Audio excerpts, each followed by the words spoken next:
Shalom chez vous, bien-aimés dans le Seigneur, que la paix du Seigneur soit avec vous. Je vous salue tous au nom de notre Seigneur Jésus-Christ et je vous remercie beaucoup de votre attention et de cet amour que vous êtes en train de témoigner envers nous dans ce programme que nous avons commencé ensemble il y a quelques mois. Et puisque nous sommes en train d'évoluer, aujourd'hui nous avons encore eu cette grâce-là auprès du Seigneur pour pouvoir parler de sa part. Alors nous allons nous incliner dans la prière avant de continuer notre programme. Tendre Père, nous te disons merci pour cette opportunité que tu nous as donnée dans la famille chrétienne, dans la confrérie, afin qu'ensemble nous puissions étudier ta parole. Merci pour la Bible, merci pour ta parole, merci pour Jésus-Christ de Nazareth, ton Fils, notre Seigneur, celui par qui nous avons le pardon du péché, nous avons la rémission, nous avons les dons de la justice, et nous avons la vie éternelle. Père, nous te disons merci pour toutes les familles qui sont en train de nous suivre au travers de ces programmes. Nous te disons merci pour tous les bien-aimés de partout où ils sont. Seigneur, que ta grâce les visite à des circonstances, à des différentes circonstances auxquelles ils sont en train de traverser. Que ton nom soit loué à jamais au nom de Jésus-Christ. Amen. Alléluia. Alors, nous sommes dans le livre de Exode chapitre 6, les premiers versets jusqu'au 9e verset. Exode chapitre 6, 1 à 9. Nous lisons la parole du Seigneur. L'Éternel dit à Moïse, « Tu verras maintenant ce que je ferai à Pharaon. Il me puissance les forcera à les laisser aller. Il me puissance les forcera à les chasser de son pays. » Dieu parla encore à Moïse et lui dit, « Je suis l'Éternel. Je suis apparu à Abraham, à Isaac et à Jacob comme le Dieu Tout-Puissant, mais je n'ai pas été connu d'eux sous mon nom éternel. Éternel qui veut dire justement Jéhovah.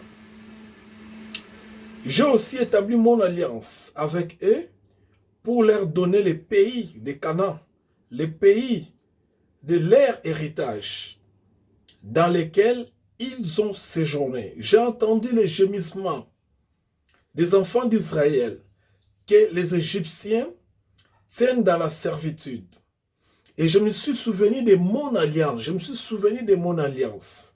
C'est pourquoi, dit aux enfants d'Israël, je suis l'Éternel, je vous affranchirai des travaux dont vous chargent les Égyptiens. Je vous délivrerai de leur servitude et je vous sauverai à bras étendus et par les grands jugements. Je vous prendrai pour mon peuple. Je serai votre Dieu. Vous saurez que c'est moi l'Éternel, votre Dieu, qui vous a affranchi des travaux dont vous chargent les Égyptiens. Je vous ferai entrer dans les pays que je jurai à donner à Abraham, Isaac et à Jacob. Je vous les donnerai en possession, moi l'Éternel. Ainsi parla Moïse aux enfants d'Israël, mais l'angoisse et la dure servitude les empêchèrent d'écouter Moïse. Alléluia. Ça, c'est la parole du Seigneur. Alors, qu'est-ce que nous allons voir aujourd'hui? Aujourd'hui, nous allons voir dans notre étude ce que j'ai intitulé,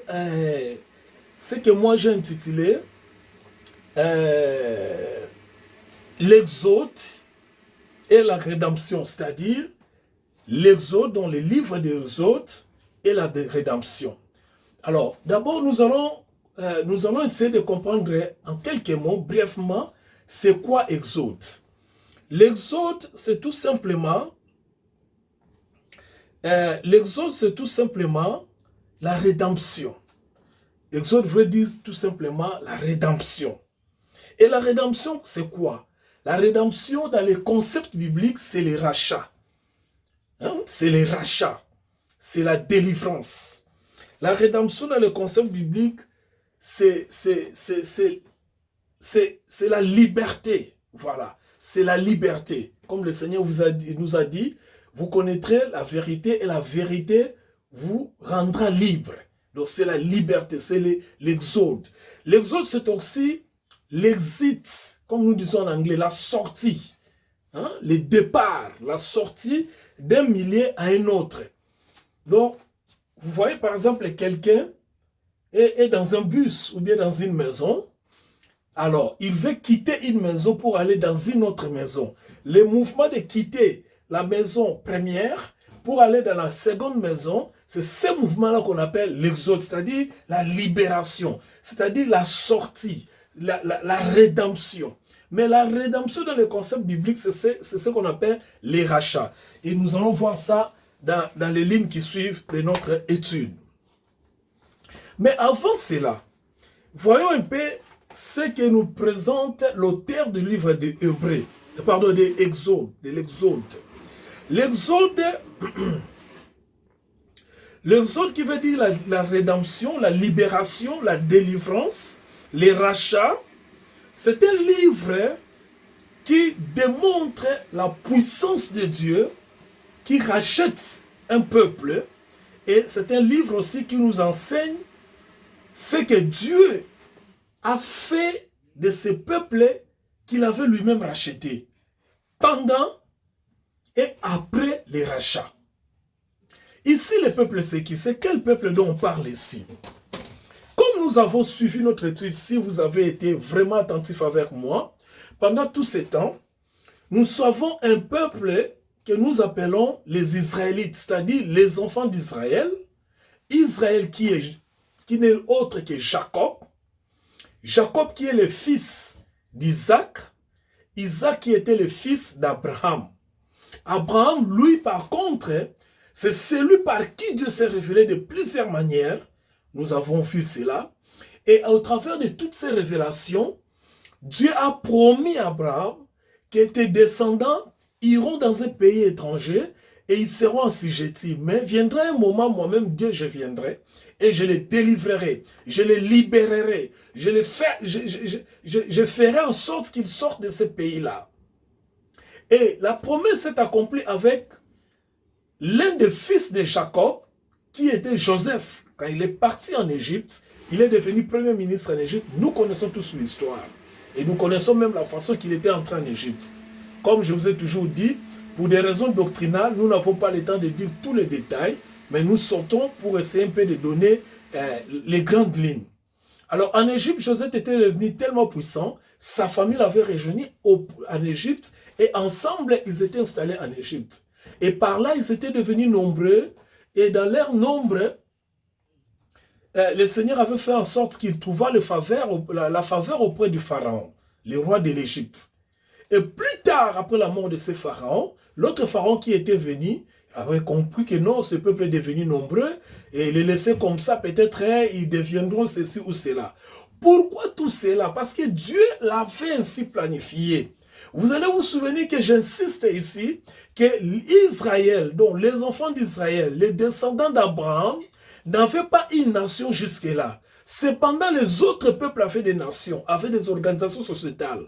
Les autres nations avaient des coutumes, des traditions, ils avaient des cultes. Seuls les enfants d'Israël n'avaient pas une nation, n'avaient pas une tradition, n'avaient pas un culte, si ce n'est autre que ce que leur avait prescrit leur grand-père Abraham. Ils n'avaient pas un autre Dieu si ce n'était que le Dieu de leur père Abraham. Donc, bikolo mususu bazalaki na lolenge na bango ya ko vivre, ba Égypte ezalaki, ba Mésopotamie ezalaki, ba Syrie ezalaki, ba Philistia ezalaki, bikolo ezalaki ebele, ta ba organisation na bango ba Babylone. Mais Israël azalaki na ekolo te. Yazaki lokola peuple moko azo tambola ka ndenge wana. Lelo azali awa lobi azali awa, lelo azali awa lobi azali awa, lelo akena mboko oyo azuku atali bato mboko nde bazo tambola coutume na wana culture na bango adopté yango. Mais kati na ye azaleka na bonzambe. Et loko ya différence aux avosala Israël na bikolo mususu, la conservation de la lignée de Dieu. Israël n'avait que bon Nzambe. Si ko bikolo bazalaki ko vivre na ndenge na bango etalaki pe Nzambe te. Pe Nzambe akipaki bango te. Nzambe akondanaki bango te, c'est leur ignorance. Bayebaki bakobwaki sa Nzambe parce que bango nyonso oti na lignée moko. Mais Nzambe aponaki kaka un peuple. Ça c'est comme dans une famille, papa za na bana ebele mais akotika héritage, héritier azalaka kaka moko. Moni, akotika nanu héritier pas ya leader. Oh papa zomona ke azap na ba capacité à conduire famille, ya ko ça la suivi à famille. C'est comme ça que Dieu avait choisi Israël à partir d'Abraham. Abraham aboti Isaac, Isaac aboti bana mibale Esaü na Jacob, nzamba yako pona Jacob. Jacob a aboti 12 tribus, 12 tribus na moko na bango bengie babengi Joseph akene Égypte tanga comme l'Égypte comme premier ministre abengi bande kone baeba komi ko vanda en Égypte tanga komi ebele mokonzi ya sika tanga yaki alobiki bato ba komi ebele funa comme ça bango esclave tout ça parce que nzamba azalaki na plan ko accomplir parce que ayebisaka déjà koko na bango Abraham ke bana no ba okene na boumbu bongo na boumbu wana ngai nzambe na ko bimisa bango tango 405 okoka nana koya ko bimisa bango na ko memona mabele o na pesi yo promesse pe na mabele o ba ko vanda ba ko koma ekolo mobimba ba ko vanda ba ko koma peuple mobimba. C'est de cette façon-là que Dieu a fait parler. Alléluia. Donc vous comprenez que nous sommes qui dans la plan ya Nzambe. Nzambe alinga ke sale mandengo wana. Alors, maintenant comme dans le livre Exode, peuple wana o ba bengi Israël. C'est-à-dire, bana ya Jacob, tant ba comme belé, ba comme ba mille belé, mais la katambo comme au pays Égypte, livre hébreu, pardon, Exode, ils ont expliqué biso 4 éléments très importants. Il y a liboso, livre de biso rédemption, c'est-à-dire rachat ou bien délivrance, et où t'as kaka pas en Nzambe, yemoko. Délivrance c'est quoi où t'as pas mutute, rachat et quoi où t'as pas mutute. Rédemption et c'est-à-dire liberté c'est quand je parle de la liberté je ne parle pas dans le sens politique je le parle en termes il y a relation à biso batonan Nzambe de la libre la racheter seulement par la puissance de Dieu en dehors de la puissance de Dieu rédemption égalité en dehors de Dieu rédemption égalité mon total ko kolobake akokai ko kolobake abimisa peuple wana ba komaki belé en Égypte azala quitté il fallait qu'il y ait une initiative ya Nzambe pourquoi parce que Nzambe ye mokonda lobaka ke bako koma ebele na mboka wana bako koma bapaya pe bako kanga bango na boumbu bongo ye moko pe Nzambe akoya po aye bako bimisa bango. Ça c'est la première des choses comme on a Exode chapitre 3 verset 7 à 8. Deuxième élément à retenir, c'est rédemption, rachat, topé délivrance, et ça les marakaka na nzela na moto, c'est-à-dire nzamba utilisa kaka moto, pour moto nda kota akokisa o ezali délivrance, rédemption, rachat. Donc ce qui moto azali te nzambe ye moko bien que ça initiative na ye nzamba ko ya te ye moko boy aya ko sala musala wana aleka kaka ke pa na moto po aya ba ko sala musala wana ya on tolobi ke ezali kaka et moto donc l'individu il doit y avoir un individu au travers lequel le Seigneur doit agir pour qu'il y ait la délivrance pour qu'il y ait la rédemption pour qu'il y ait les rachats. Exode toujours, nous sommes dans le chapitre 3, verset 16 à 17. Troisième élément à retenir sur le livre de Exode, la rédemption est toujours par le sang. Donc, rédemption, ça les maka, n'a pris. Et ça, quand je vais vous libérer. Non, c'est le marathé. Même dans le monde actuel, surtout dans l'histoire de guerre, vous allez comprendre que même pour na indépendance indépendance africaine poto comme libre makile tangaki kaka donc na principe ya bonzambe ko kangola bato to pe ko rédempter bato to pe ko racheter bato to pe ko délivrer bato et sengaka toujours makila il faut tanga parce que soki makile zalité eloko wana pe ekoki ko salema te donc eloko wana salemaka toujours avec le sang donc il faut makile tanga pour rédemption et bakozala effective, c'est-à-dire exemple, Exode chapitre 12, verset 13 à 27. Et il y a sous le quatrième point, rédemption, ça les toujours na kouya. Il faut ngouya, il y a mouto atinda qui a salema ezala parce que pamba boso za na ngouya te, on faire faster par exemple na bourreau a kangi bato. Par exemple, mouto loko pharaon kanga ki bana Israël.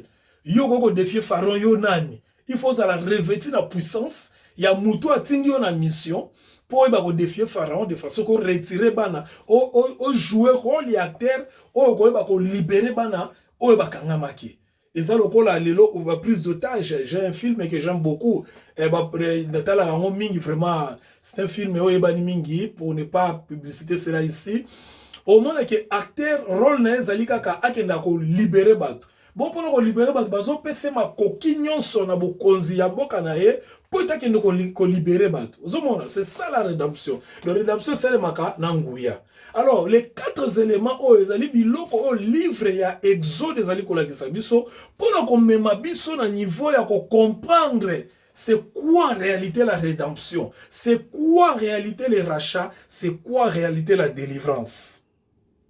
Parce que ceux qui te comprennent de biloko o te bien aimé yangonde ezo créer biso ba bulu yeke na mutu par rapport à kondima na biso na tango o tozali bien aimé là le Seigneur. Maintenant to nito kota na mwelo moko très important o to kolobela. Retenez ceci. Posez-vous la question de savoir. Tango makambo nyonso ezo salema. Ezo salema na contexte nini. Je vous ai beaucoup expliqué. Contexte ezo salema ezali contexte et la relation entre Dieu et un peuple, un seul peuple. Le peuple d'Israël, les enfants d'Israël. Les Égyptiens, ils concernés. Parce que les Égyptiens, ils concernés, ils libres. Donc, ils esclaves pour Nzamba ko délivrer les Égyptiens. Nzamba ko délivrer kaka Israël o yaye. Mais ce sont les talibans et talibans à tout prix. Ce qui est très important de ce côté awa, la rédemption dans le contexte grec. C'est-à-dire quoi? Qu'est-ce que je veux dire ici? Le terme rédemption tiré en haut dans le contexte, dans tango kala. Ba langage toza nango bien ba langue toza nango le quoi ba français ba anglais ezalaki te hein ou soit ezalaki peut-être à mon ignorance ezalaki mais ezalaki ba langue moko autoritaire c'est ba langue d'étude te non par exemple vous voyez chez nous par exemple nous avons le français comme la langue officielle ici en Angleterre c'est l'anglais. Maintenant quand vous voyez en RDC chez nous vous allez remarquer que makambo nyonso ya ba classe ya ba nini to sala en français. Siko à part français mais to sala ba minoko na biso ya bokoko lokwa ba lingala ba chiluba ba swahili ba kikongo. Maintenant tant makambo yo sa na contexte ya français pour na comprendre ngo malamu il faut zonga na ba contexte ya ba langue locale oyo ba sala ki par exemple na kikongo balobaki boy na chiluba balobaki boy na swahili balobaki boy na ninga bangala balobaki boy na lingala balobaki boy ce que français bimi poto sotangela ngo na d'une manière universelle mais en réalité concept nango ezanga na munoko o balobelaki yango c'est la même chose ce qui s'est passé ici le terme rédemption na contexte balobelaki yango na langue grecque parce que na langue ba grec on va savoir qui étudie à comprendre la langue le plus ancien bah il son rédemption ezali kola kisa rachat mais bazo bengango soteria na grec voilà nanga malamu parce que awa tozo comme na suka dispensation promesse donc il y a dispensation ya loi. Alors ce qu'on retenir biloko est très important à comprendre depuis la loi soteria. Soteria ezali S-O-T-E-R-I-A. Soteria veut tout simplement dire le salut. Tope lobiko. Mais le salut on va zonobela awa tope lobiko, on va zonobela on a contexte il y a délivrance. Dans le contexte il y a rachat, qu'on racheter. Donc expliquer à vous. Je répète, soteria dans le contexte, il y a l'obi kotope salut. Le salut, c'est la délivrance. C'est le rachat. Alors, je vais m'expliquer. Serrez votre ceinture. Biloko on a expliqué superficiellement. Parce que tu peux revenir dans le détail tant comme à la dispensation à grâce. Alors, le point doctrinal, il y a étude nabiso, point il y a monene ya doctrine, il y a étude nabiso, na kolobelango likolo, mais tant que comme appelé na tango Seigneur kolobelango nde to ko vande lango ensemble, to lobelango penza na ndenge o elongo bani. Donc, soteria veut dire le salut. Le salut veut dire la délivrance ou les rachats. Je vais m'expliquer. Soteria. Na kati ya soteria, toza na 3 éléments. Poto loba soteria, toza na 3 éléments. Il faut que ces 3 éléments soient compris dans notre étude pour que nous puissions déterminer que Oyezali réellement soteria.